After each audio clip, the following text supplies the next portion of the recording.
Big boss Malayalam season 5 ഏറ്റവും പുതിയ live അപ്ഡേറ്റിലേക്കാണ്. നമുക്കറിയാം, ബിഗ് ബോസ് ഹൗസിലെ മത്സരാർത്ഥികളുടെ കുടുംബാംഗങ്ങൾ വന്നു പോകുന്ന ഒരു ആഴ്ചയാണിത്. ഷിജുവിൻ്റെ ഫാമിലി വന്നു പോയി. ഇപ്പോൾ നാദ്രയുടെ സിസ്റ്ററും അതേപോലെ തന്നെ സുഹൃത്തും ബിഗ് ബോസ് ഹൗസിനകത്താണ് ഉള്ളത്. ജസ്റ്റ് അവരിപ്പോൾ പുറത്തേക്ക് ഇറങ്ങിപ്പോയി കേട്ടോ. ഒരുപാട് കാര്യങ്ങൾ നാദ്രയോട് പങ്കുവെച്ച് നാദ്രയെ ഒരുപാട് ഹാപ്പി ആക്കിയതിന് ശേഷമാണ് അവർ പോയിട്ടുള്ളത്.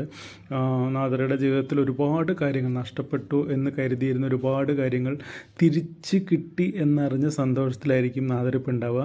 നാദ്രയെ സംബന്ധിച്ചിടത്തോളം ഈ ഒരാഴ്ചയും കഴിഞ്ഞ ആഴ്ചയും ഇനി വരാൻ പോകുന്ന ആഴ്ചകളൊക്കെ ജീവിതത്തിൽ മറക്കാൻ പറ്റാത്ത അനുഭവങ്ങൾ സമ്മാനിച്ച ആഴ്ചകളായിരിക്കും. ടിക്കറ്റ് ടു ഫിനാലെ അടക്കമുള്ള നാദരയ്ക്ക് ലഭിച്ചിട്ടുള്ള ഒരു മനസ്സിന് സന്തോഷം നൽകുന്ന കാര്യങ്ങൾ, അതേപോലെ തന്നെ ഇപ്പോൾ സുഹൃത്തും അനിയത്തിയും പങ്കുവച്ചിട്ടുള്ള കുടുംബവുമായി ബന്ധപ്പെട്ടിട്ടുള്ള കാര്യങ്ങളും നാദിറയ്ക്ക് ജീവിതത്തിൽ ഒരിക്കലും മറക്കാൻ പറ്റാത്ത അനുഭവം സമ്മാനിക്കുന്നുള്ളതിന് യാതൊരു സംശയവുമില്ല.